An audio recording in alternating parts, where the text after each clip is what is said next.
Okay, so I'll tell you what. Al Gore, fine. You can call him the mother of global warming, for sure. But Bill Nye is most definitely the fucking father. All right. You got to give him that. All right.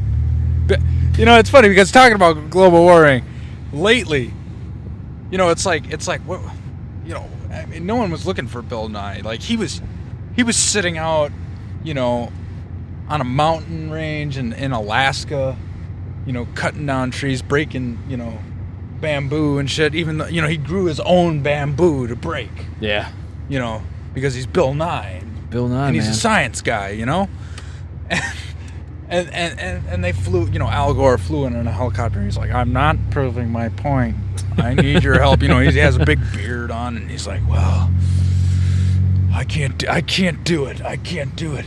And then one day he turned on the TV, or you know, he has Wi-Fi out there because he's Bill Nye, right? Sure, he's a science guy. Bill Nye always has Wi-Fi. And he looks on the thing, and he sees, you know, an Air Force guy broke his hand after looking at the face of Al Gore, and he's like, I can't take it anymore. And he looked over at that coat, you know. No, he went up to his closet and he opened it, right? And there's just that one scientist coat, you know, with the little buttons and that bow tie, you know, right there, like a suit of like armor. the Batman suit. Yeah. He's just like opens it and he's like, it's time. Looks like I gotta get back to it. He sits there and he's looking at it, and then his butler comes. Michael Caine walks in behind him, and he turns around and he's like, "What would you have me do?"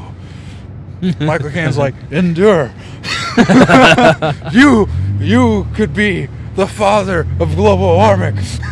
You know, Peter, I'm really surprised we haven't gotten pulled over. Yeah, you know, it's Segway. No, I'm actually surprised too. I mean, we're going on almost 40 minutes now. I mean, 50 minutes now. But some of your other ones were longer. Yeah, like that's an true. hour. That's true. And we might cut a little bit. You know what? This has been a good show, though. I'm having a good time. Yeah, me too. I feel like I could go on forever. Maybe we'll just keep this going, and maybe we'll cut it into two. Just yeah. I mean, are you? Well, you have. Remember, are you still doing that second channel thing, where you do like a half-hour video or half-hour recording, and then do the extra channel, which is all the rest? Oh, you know, You're still doing that? I did that for a little while, but like I said, I've been, you know, I went to the same place in Alaska that Bill Nye was. Me and him were roommating with each other. Oh, okay. And then you came back, and I didn't have a, you know, cool ass cabinet with everything in it. I just had, you know, a little box. I just pulled it out. Sometimes a box is all you need. I didn't get Michael Caine either. I don't know, who did I get? A spider monkey. Okay. You know what? You're not even trying right now. You know, I'm done. No. But your mom you know, is your mom is kind of your butler. I'm not gonna compare my mom to a butler, but okay. She is wise like Michael Caine. Yes. Anyway. So over the past few days, I mean, like, okay, when I first picked up Mike, me and him were hanging out. We were hanging out in this place called Eden Prairie, kind of close to the Twin Cities.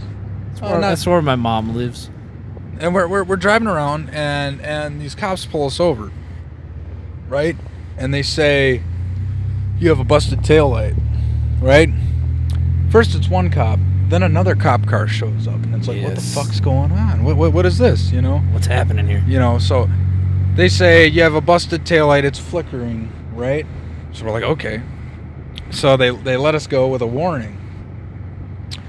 And also, when they pulled us over, the main questions they were asking were just, they were like, why am I in this part of the city? Why am I here when I live in Corcoran? And I'm like, I don't know.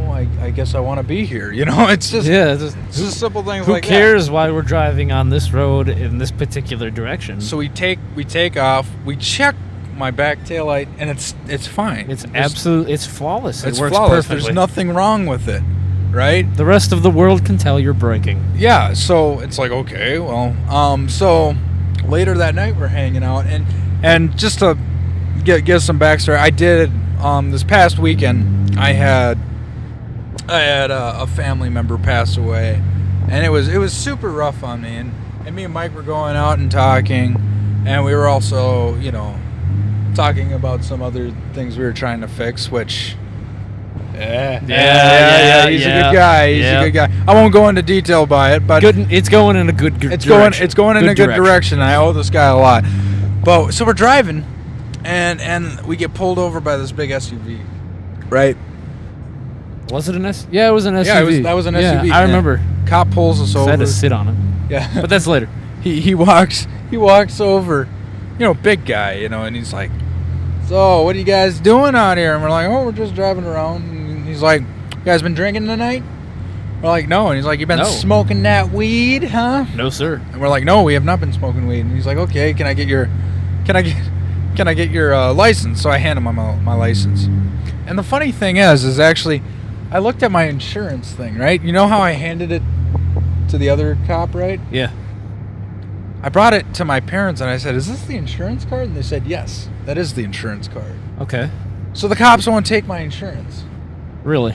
I don't fucking understand. Maybe it's a different thing of insurance. I don't know. But other than that, so the cop, takes my ID and then he asks for yours. Yeah. You give him his military ID because that's what you do.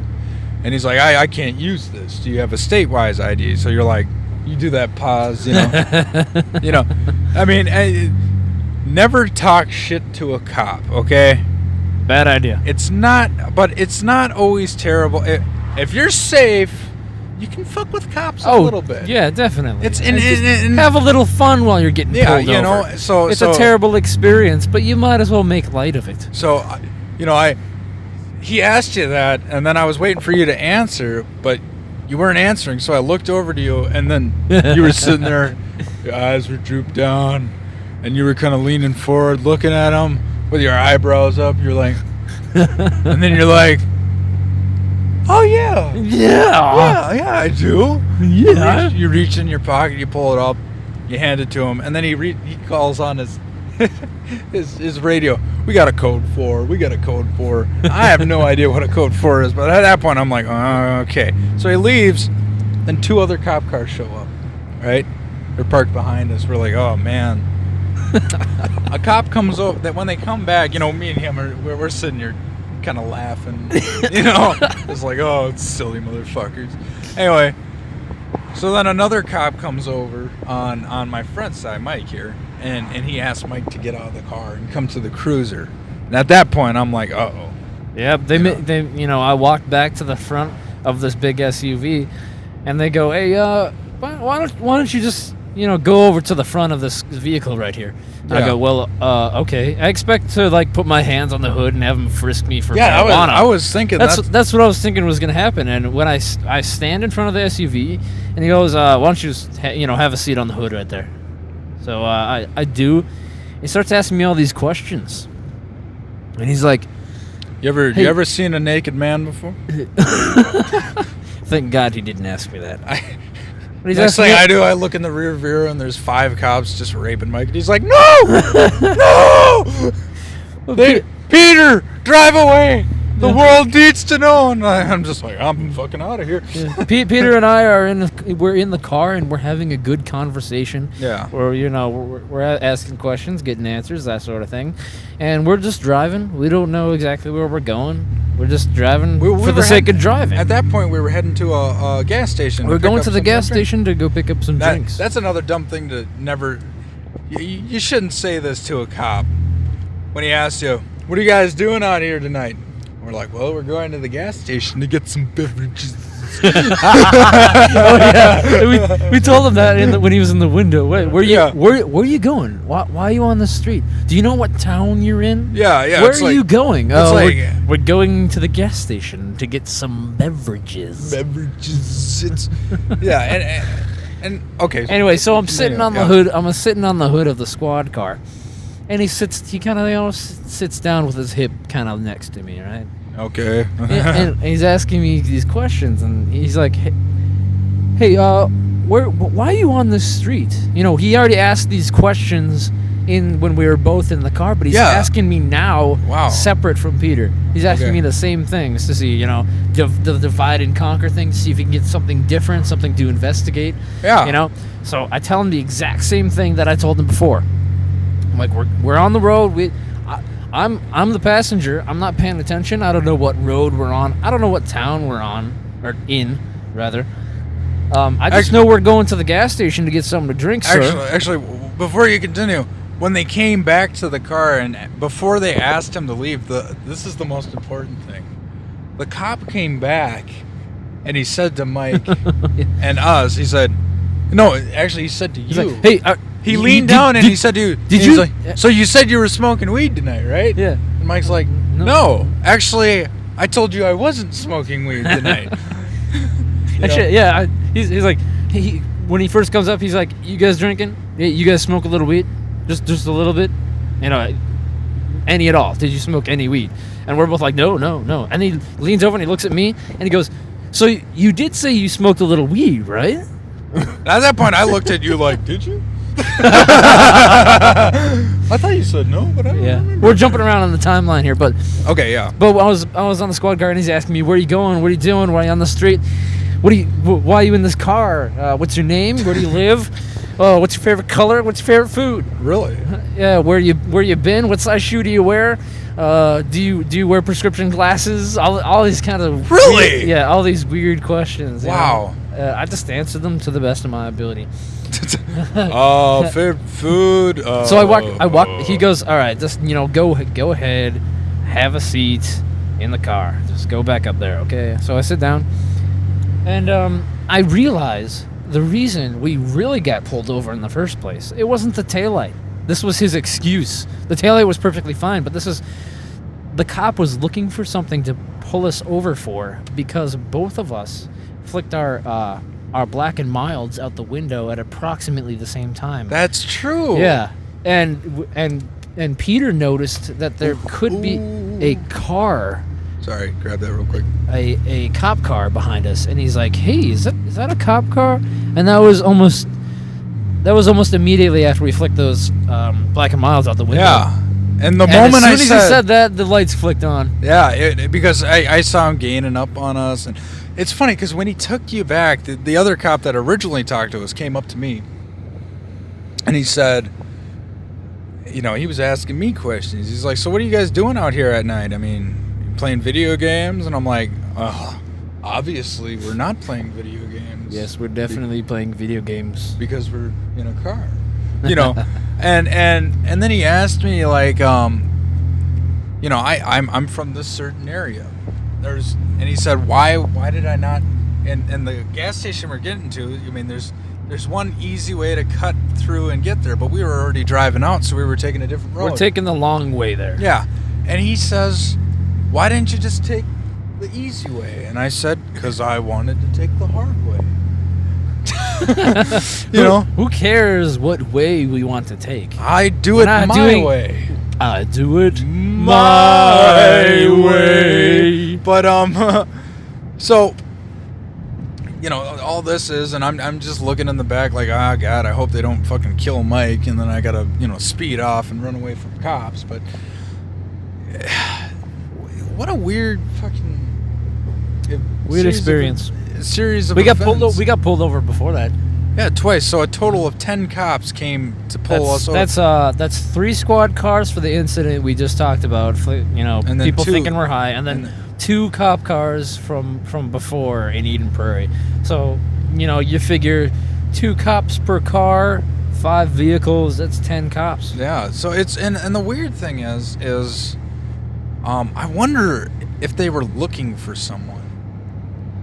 You know, like in a white, or I mean white- a burgundy burgundy Buick, or LeSabre. it could have just been red Buick. You know, they're looking for Yeah. a guy in a red Buick, a Sabre, and also he's white and all this and all that. You know, and he's with someone else. Give me a second. I'm gonna light me So yeah. over this past few days, we did something we haven't. I haven't really done before. Mike has. Oh, many times. See, Mike is even though he's in the Air Force, he's a great marksman with Yes, a I am. rifle. I truly am. And we went to the gun range. Actually, we went twice this week, and I absolutely loved it. We brought my girlfriend out and your stepbrother, and We had a hell of a time. today we did, and it was just.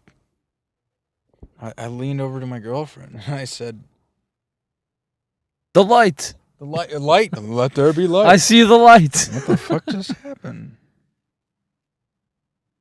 So the light in the car randomly turns on. Hold on a second. There's one thing I do not want to. Hey, doing good. How are you? All right, hold on a second. Yep, you too. Let me just shut this all off. Why did my? Give me a second. Technical difficulties. This is where you play your elevator music. Yeah, just give me a second here. Hold on. We're just working around here. Do do do do do do do do do.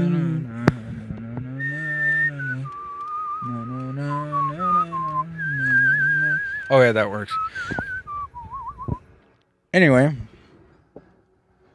hold on. Now I got to pop up on the computer. Oh, Is it all figured out? sorry for the problem there. Check. 1 2 Check 1 2. 1 2. Okay, we're good.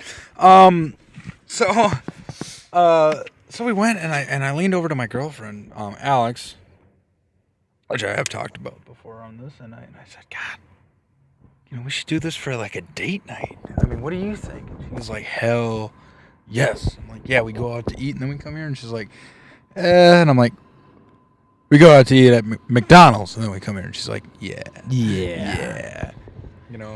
I met a girl, and a couple girls. My first date with them was the gun range. Because you know what? Gun ranges are badass. Yeah, I mean, Take a girl to a gun range, be like, you're badass. yeah, I mean, and the thing is, I've never shot a handgun before this week. Never. I mean, although I have before. I shot, God, what was it? The 357 up at the farm, or maybe it wasn't that. Maybe something Colt. Like it's like 100 years old, right? 100-year-old Colt. It's gray. It's just, and I was playing with it, so my uncle made me shoot it, and he made me aim at this tree, and that thing couldn't hit the broadside of a barn. No. But so we come here, and we're the first day we shot a Beretta, right? It was a M9. It was an AR-15. I forget who it manufactured. Which is a rifle. It's like a. And Sorry about that. Hold on. We're not sure where we fell off there, so let's just kind of start from. So the AR-15, which is. So the AR-15, which is the civilian semi-automatic version of the M16A1, and then we shot a pistol. It's the Beretta 92 FS, which is the civilian version of the military M9. Okay. And the thing is I realized something. I do not like shooting rifles. I really don't. But I love shooting handguns. And the thing is here we got military boot camp guy over here, and I am actually... Could you say that I am actually a better shot with a handgun than you are? No, he's not gonna give me that. He's like, I wasn't really trying, I was just letting you win. I can't admit that. Okay. I can't admit it. But you did outscore me today with the 357. That's the thing. So today we went and I wanted to try out some revolvers. And I wanted a 38, but he mixed it up and he gave us 357, which is a little bit below a 38. Yes. And I absolutely loved it. Like the kickback was just perfect. It just felt good. It had an awesome grip on it too. Yeah, and the thing is I could nail maybe not directly in the middle, but there's the little red circle in the middle, and I could just hit it. It was I good. could do it, and I could group it, in something like like a size of a cup. I could group shots. I'd say about the size of twice the size of a 50-cent coin. Yeah. You could say that. Yeah. Yeah. So and God, I just never thought I would be able to do something like that, and it's like, wow, I can actually do it, and I'm pretty good at it. First time shooting a revolver, am I right? Yeah. Well, other than that other one, but I was a kid when I shot that. Yeah. And I was like, oh, it was so loud, and it scared me away from guns for a long time. And when I was about, I want to say when I was about 5 or 6, my dad took me to my aunt's house, and she has lots of acres. This is in the middle of nowhere. I forget where she lives. And my grandpa, who had passed away, had a Springfield 30-06. Oh. And he also had a Springfield 22. Well, I'm not going to pretend that are those rifles? Those are rifles. Okay. They're bolt action rifles. Oh, okay. I was Springfield. I mean, I'm not gonna lie. I played a lot of Call of Duty, so that's how I recognize some of these things. That's how I know them. Okay, Call of Duty is very popular, and you can learn a lot from it. In World at War, because it is historically accurate. In World at War, in World at War, my favorite rifle was the Springfield rifle. Yeah, I loved that thing. It was awesome, man. But anyway, continue. Yeah, Nazi zombies, bolt action. I love the sight on it, man. Okay, now we're nerding out. Yeah, okay. Those redneck kids are sitting there like, I don't get what they're talking about right now. I mean, aren't they supposed to be talking about lawnmowers and tractor pulling? Lawnmowers. And here they're talking about the nerd shit. I don't really like that. Anyway. Anywho. Springfield rifles. Grandpa. Yeah, I was young, and my grandpa gave my father some rifles, and it was a 22 and a Springfield 30-06. And I learned to shoot with a 22. We went out in the middle of the field, and my dad taught me how to operate this bolt-action rifle. Mm-hmm. And I thought I did pretty good. That's good. That was my first experience shooting weapons, I believe. And this guy, he's great with the rifle, I prefer shooting rifles over pistols. You have a little bit more control, to me. Yeah, because I can, That's the weird thing. I expect the recoil on my shoulder. I prefer I feel like I have so much more power with the pistol. I mean, the thing is, we also got, and this blew my mind. I didn't think we'd do this, but we got a 44 Magnum. Yes, we did. You got a wait. It's a 44. Okay. All right, and we got 44 special rounds. And it's like, it was a good impact, good recoil, right? But then we shot two boxes. Not exactly good. We shot 2 boxes of the 44 special, and we got to the last box, and we just decided to try the 44 Magnum rounds. Yes. we only bought 1 box because we just wanted to try it, and I tell you what, that is a motherfucker to shoot. Yeah, I mean, I don't even know why they make them, because there's no way you can't hit anything that's less than 10 feet away. Whatever you're hitting is dead, though. Yeah, it's dead. If you hit it, it's dead. It's dead. You could kill an elephant with that, you could. man. Yeah, but it would have to be really close, even though it's an elephant. Yeah. But it was funny. I told myself I wasn't gonna talk about I wasn't gonna give Alex shit, but sometimes I do. She fired the 44 Magnum rounds. I do have. She's a smaller lady. She's a smaller girl. She's a cute girl, beautiful girl. She's cute. Oh yeah, but and I shot that 44, and I used 2 bullets, and I went, Oh my god, this is fucking insane. Like the kid, like literally, it's something Well, where you're cautious with the Magnum rounds because they're more of a kick. So Peter here being an inexperienced shooter with higher caliber weaponry, yeah, I told him to just put 2 rounds inside the weapon yeah, to feel it out. yeah. Because And the thing is when I fired the first round, it went from aiming down to aiming at the roof.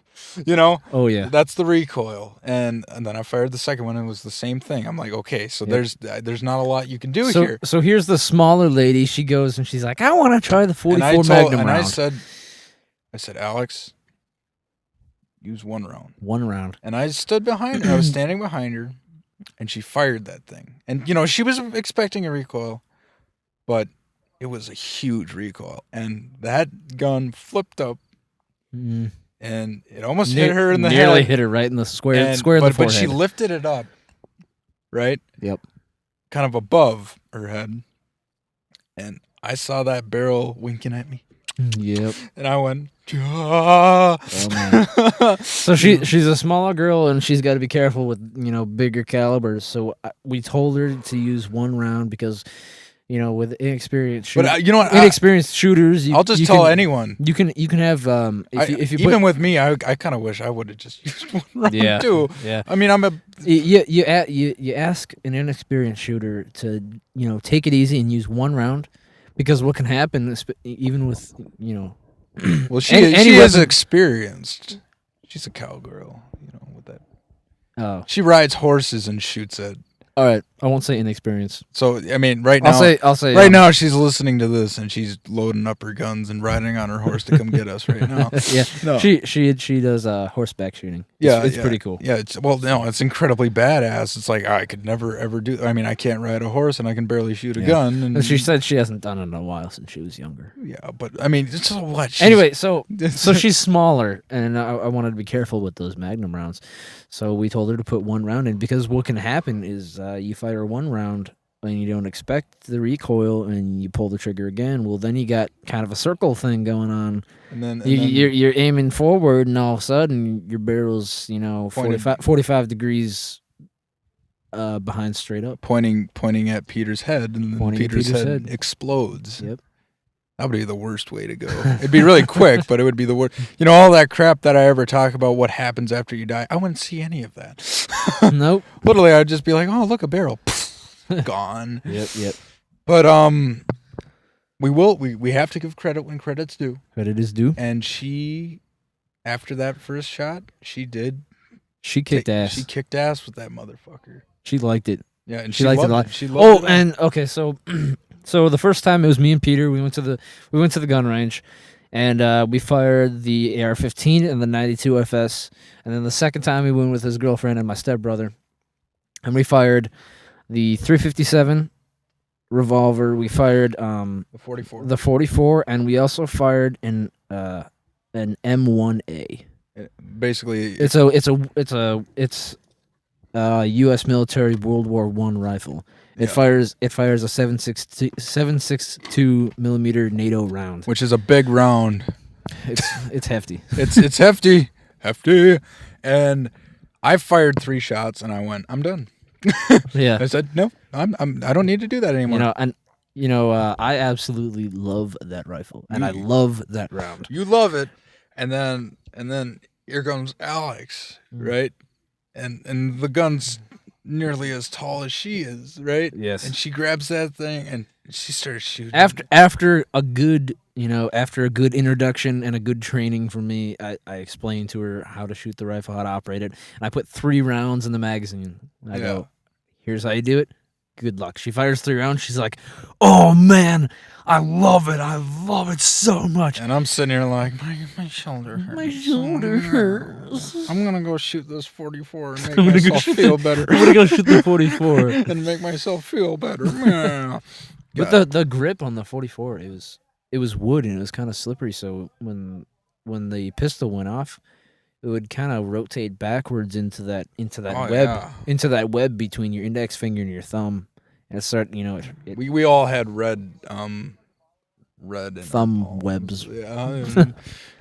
But God, man, and I know some people are totally against. I'm like, I have my views on what you should do with guns. You shouldn't go out and just start shooting people. What are your views, Peter? Let's Tell not, me your let's, views. Let's not go into that soapbox.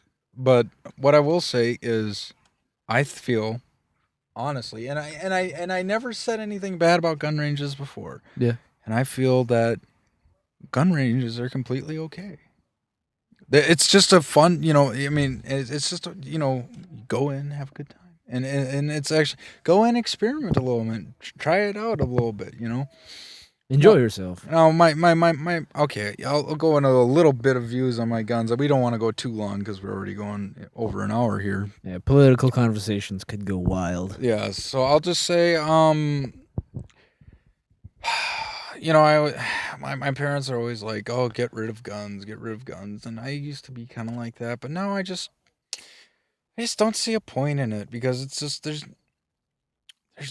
not a lot you can do. It's an argument that is just an argument that's there. I don't think there's anything that can really be done about it. You understand what I'm saying?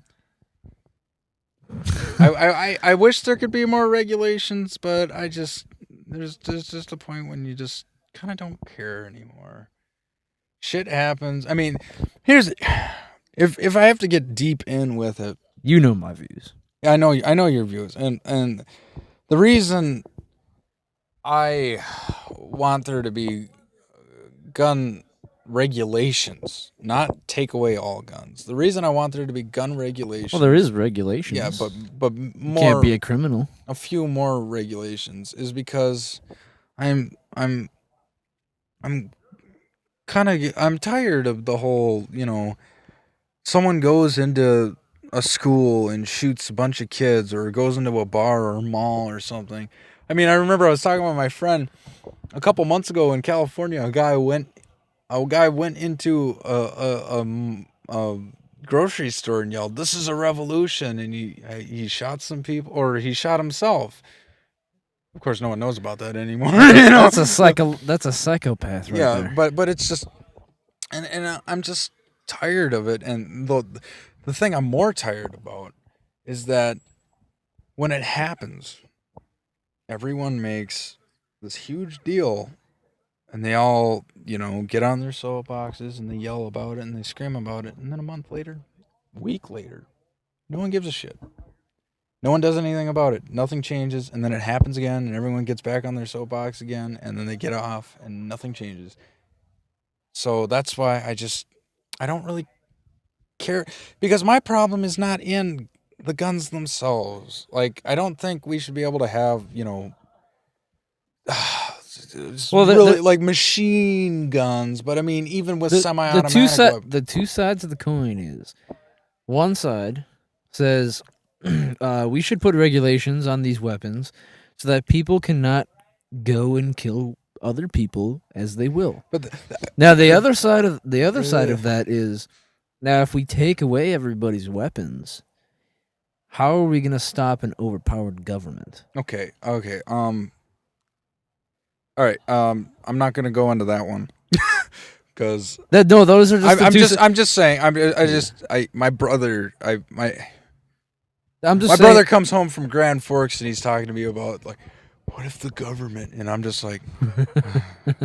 So I'm just saying. We're not gonna get into. Okay. Here, those are just the two sides. My main problem with it is that. My problem is that it's not really guns that are the problem to me. It's human error. Exactly. It's human error, and the truth is there's not a lot you can do about human error. Except True. The only thing you can try to do to fix human error is try to be a better person to people. Amen. And wow, what a great way to end the show. Yeah, we really didn't end it on a downer at all. Jesus. No, but thank you for listening. Yeah, it was a fun time. By the way, this is Dodge It, and I'm your host, Peter. Oh, you never did that. My co-host here today is Mike. That's me. And you know, he's gonna go off to Disney World for about a week or something. Disney World for a week. We leave tomorrow morning, 4 a.m. Yeah, he's gonna leave. 4 a.m. and I Okay. am in Disney World. So I gotta drop you off so you can get some sleep. Yep. And but if you've been listening, thanks. Thank you. Appreciate it. Thanks for your time, and I hope you enjoyed it. I think I'm really gonna start these up again. You know, keep it going. Good. You should. It feels good. You know? Good quality conversations You know, this is here on this channel. Just right here. Just doing it like this. You know, I think I'll bring back the games. Some games next time. Yeah, a little bit of trivia. I always like the games. You know, but not get too crazy. With keeps it moving, and then it's kind of an interactive thing. So whoever's listening can try to get the answer as well. Yes. And if you are listening, thanks again. You know what? Yeah, I think the title of this video should be "Bill Nye Always Has Wi-Fi."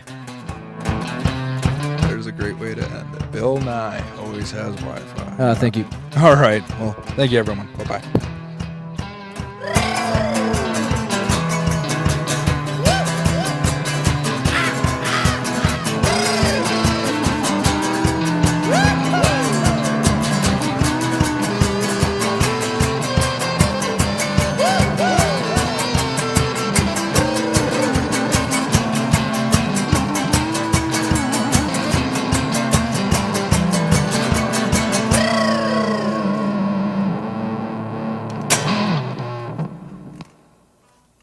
Yeah.